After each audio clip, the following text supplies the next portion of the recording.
Olá pessoal, tudo bem? Professor Binho na área para auxiliá-los nesse momento tão delicado. Mas não vamos ficar cabisbaixo, não vamos ficar tristes, vamos levantar o nosso astral e fazer o que é possível fazer para ajudá-los nessa caminhada, nessa luta, nessa batalha e chegar ao objetivo final, que é a realização pessoal de cada um de vocês. Por isso, eu gostaria de falar uma frase desse livrinho bem pequenininho aqui, mas bastante significativo. Diz a frase: se pensarmos na derrota, é isso que teremos. Se formos indecisos, nada acontecerá para nós. Temos simplesmente de escolher algo grande para fazer e fazer. Vamos lá, então, para a nossa literatura medieval. Essa literatura ela se concentra entre os séculos XII e XV e pode ser subdividida entre trovadorismo e o humanismo. Chama-se literatura medieval por pertencer à Baixa Idade Média, né? E ser uma literatura escassa, uma vez que o acesso ao conhecimento era muito restrito a pessoas da nobreza ou então dos feudos, né? Da nobreza ou do clero ali na Europa, ok? O trovadorismo apresenta dois tipos de textos que vocês podem observar. São as cantigas, que se subdividem entre líricas e satíricas, ok? Já no humanismo, nós vamos ter as poesias palacianas, o teatro de Gil Vicente, ok? Como textos predominantes nesse movimento literário. Mas vamos lá, sem maiores delongas, ver o trovadorismo a partir da análise bem literária, bem objetiva de um texto que pertence a esse movimento. Então vamos lá. Vejam aí que nós temos uma cantiga de Martim Soares, né? E essa cantiga apresenta alguns elementos que podem nos ajudar a compreender o contexto histórico. E é isso que eu quero apontar para vocês aqui nesse momento, antes de mais nada, e antes da leitura, né, propriamente da cantiga. Então observe ali: pois me non queredes, né? Expressão bem desatualizada se nós pensarmos nos dias atuais. Que expressão é essa? É uma expressão do galego-português, ou seja, a língua falada na região de Portugal ou em parte da região de Portugal naquele tempo, ok? Então, trata-se de uma língua que gera uma certa dificuldade de compreensão. Mas vamos lá. Próxima característica: senhor, senhor Fremosa. Que termo estranho é esse, né? Fremosa é um adjetivo do gênero feminino e senhor já é um substantivo do gênero masculino. E por que então senhor? Simples, galera. Senhor remete ao senhor feudal, ou seja, é uma marca do feudalismo presente aqui nas cantigas. Beleza? Vamos ao próximo. Senhor ali mencionado de novo e nós temos mal e bem, mal e bem, mal e bem. Por que há esse mal e bem? É outra característica histórica, trata-se do maniqueísmo, ou seja, indica que estamos numa sociedade bem polarizada, bem contraditória, em que se você segue os ditames, seja do clero ou dos detentores do poder, você está ao lado do bem. Caso contrário, você vai ser rechaçado, vai ser humilhado, vai ser mal visto e considerado até mesmo um pecador em certos casos, ok? Soma-se a isso o seguinte: crer a coita a que me tem amor. Aqui nós precisamos traduzir nesses dois versos. E a ideia seria o seguinte: Senhora maravilhosa, você não quer acreditar no sofrimento que me tem causado o amor por você. Ou seja, ele atribui à amada uma culpa por ele estar sofrendo de amor. Ou seja, como se ela não corresponder a esse amor fosse um ato dela imoral. Porque isso, estamos numa sociedade moralista, ok? Compreenderam? Soma-se a isso o seguinte: temos nessa tabelinha abaixo outros dois elementos que não estão explícitos no texto acima, mas que podemos compreender a presença deles. Quais são? O teocentrismo, né? O texto não fala de Deus explicitamente, mas remete a Deus através desse moralismo e desse maniqueísmo, né? Ou seja, uma sociedade extremamente religiosa, extremamente austera e apegada a esses valores morais. Beleza?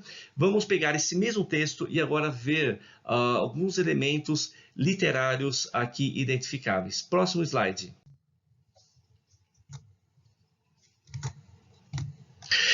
Olha só, pessoal, temos o texto do Martins Soares e ali a expressão Senhor. Por que Senhor? Senhor era a forma de tratamento da amada.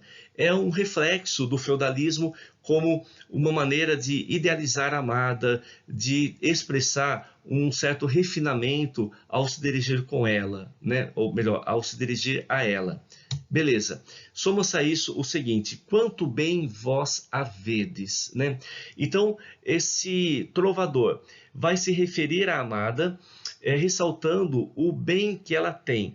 O bem aqui não se refere ao bem material propriamente dito, pode até incluir, mas está mais ligado a um aspecto moral, ou seja, as qualidades que essa amada apresenta. Daí que nós temos uma característica literária chamada de amor cortês, ou amor platônico, ou amor idealizado. E a linguagem aqui presente é uma linguagem elegante, é uma linguagem refinada, não há nenhum tipo de vulgaridade ao se dirigir à amada. Soma-se a isso o seguinte: coita aqui me tem amor. Ou seja, conforme foi dito, ele atribui à amada a causadora do sofrimento amoroso dele. E é exatamente esse sofrimento o significado da palavra coita, né? Eles cantam essa dor de amar, esse sofrimento de amar, porque o tempo era muito austero, era um tempo em que não havia muita liberdade de expressão. Então, falar dessa dor, além de ser um ibope, correspondia muito às paixões recolhidas que provavelmente se viveu naquele momento. Ok? Somos a isso o seguinte: vos filhei por Senhor. Vos filhei por Senhor, te escolhi para ser a minha senhora, né? É a tradução dessa expressão. Ou seja, estamos diante de um lírico masculino. Ele se dirige à amada como Senhor. Agora, devemos pensar o seguinte, né? Terceiro verso, ele diz ali: por meu mal é que tão bem parecedes, por meu mal vos filhei por Senhor, por meu mal tão muito bem ouí dizer de vós, e por meu mal vos vi, pois meu mal é quanto bem vós havedes. Percebam que esses versos apresentam uma contradição. Por quê? Se de um lado ressalta as qualidades da amada, né? Ela se parece muito bem, ele a escolheu para ser a senhora dele, ele ouviu falar bem dela, ele a viu e ela tem muitos bens, né? Muitas qualidades. Isso que é positivo na amada causa, na verdade, um sofrimento, ou seja, causa o mal. Mas o eu lírico insiste, né, em dirigir-se a ela, e é essa insistência que recebe o nome de vassalagem amorosa. Ficou claro, tá? É o chaveco, vamos dizer, nos dias atuais aqui. Soma-se a isso o seguinte: temos aqui essa tabelinha logo abaixo, e dentre os elementos da tabelinha, a origem dessa cantiga é provençal, ou seja, ela surgiu no sul da França, da cidade de Provença, que saíram os cavaleiros e foram viajando pela Europa toda e chegaram em Portugal, na Península Ibérica, e difundiram a sua arte dessa forma, assim, bastante amorosa e sofrida ao mesmo tempo. Belezinha? Então estamos diante de uma cantiga lírica de amor. No próximo slide vamos ver o outro tipo de cantiga conforme veremos, ok? Até já, então. Olá, galera. Aqui eu tirei o vídeo para melhor explicar o slide em questão, beleza? Então estamos aqui diante de uma nova cantiga. E o que chama atenção inicialmente é essa expressão ai Deus, né?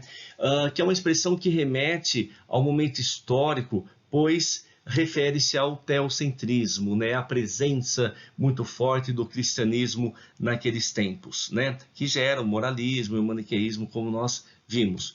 Aí nós temos a palavra sozinha, né? Essa palavra indica que quem está falando nessa cantiga é um eu lírico feminino. Beleza? Então é a diferença marcante dessa cantiga com a anterior. No entanto, ela sozinha está, sozinha anda, sozinha está e sozinha anda. Ou seja, essas expressões indicam uma tristeza, né? Trata-se da coita de amor. Ou seja, ela está sofrendo porque o amado está ausente, né? Então, se fala que ela sozinha estava, indica que antes ela não estava sozinha, né? Ou seja, essa dor de amar deve-se às saudades que ela está sentindo do amado, no caso ali, né? Beleza. Aí nós temos a palavra amigo e temos a palavra amado. Essas duas palavras, num contexto bastante austero e bastante moralista, sugerem uma intimidade. Daí que nós dissemos que esta forma de cantar é uma forma que mostra um amor mais real, mais concreto ou erótico, como mencionado ali.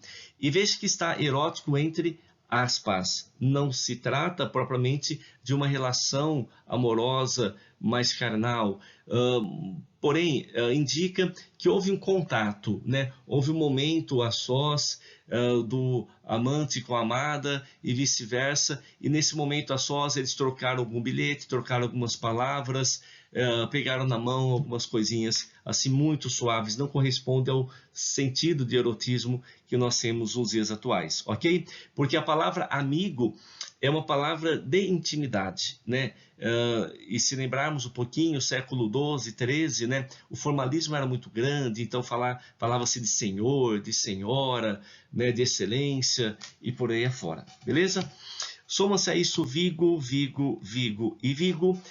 Vigo é uma cidade do norte de Portugal e uma cidade que tem um litoral. Ou seja, isso indica que o ambiente dessa cantiga é um ambiente mais simples, natural, campesino, ok? Soma-se a isso o seguinte: ai Deus, se soubesse o meu amigo como eu sozinha estou em Vigo, tão enamorada. Ou seja, há aqui um diálogo do eu lírico feminino com um interlocutor, nesse caso Deus. Então trata-se de uma confissão amorosa. E percebam que essa cantiga é marcada por uma repetição maior de termos, né? Então ela diz, numa tradução aproximada: ai Deus, soubesse o meu amigo como eu sozinha estou em Vigo, tão apaixonada. Ai Deus, se soubesse o meu amado como eu em Vigo, sozinha ando, tão apaixonada. Como eu sozinha estou em Vigo e ninguém me protege ali e estou tão apaixonada. Como eu em Vigo sozinho ando, onde ninguém me está protegendo, estou tão enamorada. Então perceba que é um lamento muito grande devido à ausência aqui do amado. Em síntese, é isso que acontece nessa cantiga lírica de amigo. E diferente da anterior, essa cantiga foi desenvolvida na Península Ibérica, ok? E vale ressaltar que, embora o lírico seja feminino, quem fazia essas cantigas eram homens apenas, os trovadores, né? Que numa tradução corresponderia aos compositores, como hoje em dia nós temos Chico Buarque, Caetano Veloso, Lenine, entre outros. Beleza? Valeu! Ao próximo slide vamos ver um outro tipo de cantigas, vamos a ele. Aqui nós temos uma cantiga e outra cantiga que não vai apresentar uma abordagem sentimental, uma abordagem lírica, mas ao contrário é uma abordagem crítica, tá? Ou seja, é uma outra forma de lirismo aqui. Então a primeira cantiga afirma lá: uma senhora, não vou dizer quem, teve um forte azar pelas oitavas de Natal, ou pelas novenas de Natal, poderia ser traduzido mais ou menos assim. Ela sairia de casa para ir à missa, mas ouviu um corvo carniceiro e não quis mais sair de casa. Visto assim primeira vista, o que nós temos é uma cantiga em que se critica indiretamente uma senhora, que não sabemos quem é, não menciona o nome, que não quis ir à missa porque viu uma ave de plumagem negra, no caso, o corvo. No entanto, corvo carniceiro é uma linguagem sutil, pois pode indicar a presença do amante, né? Ou seja, a cantiga está criticando a ausência da senhora à igreja para ficar com seu amante. Temos, portanto, uma cantiga satírica de escárnio, onde a crítica é indireta. Beleza, veja a cantiga de baixo. Ai, dona feia, você foi se queixar que eu nunca te louvei nas minhas trovas, mas agora eu quero fazer uma cantiga em que vos louvarei todavia, e veja como eu te quero louvar, dona feia, velha e louca. Ou seja, veja que é bem diferente, né? Uma linguagem chula, uma linguagem vulgar, e apesar de não mencionar nominalmente a pessoa, a menciona com uma característica bem explícita, né? Feia, né? É uma forma de crítica muito aguda para aquele tempo. Em síntese, estamos diante de uma cantiga de mal dizer. A crítica é direta, muitas vezes menciona nomes e a linguagem é chula. Beleza, galerinha? Então é isso por enquanto. Vamos a algumas observações no próximo slide. Valeu? Nesse slide, galera, vocês encontram um concentrado de todas as informações que estavam dissolvidas ali nos slides anteriores, beleza? Então vamos ao último slide desse assunto. Então vejam só, nós temos aqui uma cantiga e outra cantiga. Essa tabela ao lado mostra a classificação dessas cantigas quanto à forma, né? E fica bem claro a gente observar que no primeiro caso, essa cantiga aqui não apresenta nenhum tipo de refrão. É uma história só dita aí com início, meio e fim, e vai se desenvolvendo. Já essa outra apresenta alguns elementos bem marcantes, como por exemplo aqui este verso que é exatamente igual a este outro verso aqui, né? Quando o verso apresenta uma repetição integral, é um refrão. Se não há uma repetição integral, ele vai ser de maestria, que é o caso dessa cantiga anterior, beleza? E se houver uma repetição parcial aqui do verso, como nesse caso, eu tenho a palavra amigo, que vai se repetir, melhor, vai ser trocada com a palavra amado. Essa mudança aqui indica uma repetição parcial, ou seja, trata-se do paralelismo, ou seja, estamos assim classificando essas cantigas, né? A primeira é de maestria e a segunda de paralelismo e também de refrão, ok? Observação final. Essas cantigas não foram publicadas em seu tempo, porque a publicação era uma coisa muito escassa, muito difícil, mas elas foram reunidas em livros chamados cancioneiros, né? Sobretudo no século XVI, né? São mais ou menos 3 cancioneiros, os principais que existem, e há milhares de cantigas ali reunidas, beleza? Além das cantigas, o que mais o trovadorismo produziu? Na prosa, novelas de cavalaria, cronicões, nobiliários e agiografias. São textos com escasso valor literário, com exceção das novelas de cavalaria, que apresentam personagens virtuosos, que enfrentam perigos, aventuras e são dotados de muitos valores morais, ok? E nós vamos falar dos cavaleiros medievais lá no romantismo, porque o romantismo se inspira aqui nesse medievalismo para descrever, por exemplo, a figura do índio, né? O índio Peri, da obra Guarani de Alencar, por exemplo. Já os cronicões são uma espécie de crônicas da vida da nobreza, registros, né, do dia a dia deles ali, valor literário também escasso. Nobiliários são textos de cartório em que se registra a genealogia de nobres, tá? Para ser um um registro ali para as futuras gerações. E as agiografias são textos em que se descreve a vida dos santos, né? Ou seja, uma forma de deixar uma obra que sirva de exemplo para ser copiado pelos jovens e pelas futuras gerações daquele momento. Certo, galera? Espero ter ajudado. Vejam aí essa frase final: a determinação é a arma dos fortes, a reclamação dos fracos. Vamos com tudo, um grande abraço e bons estudos para todos vocês. Valeu!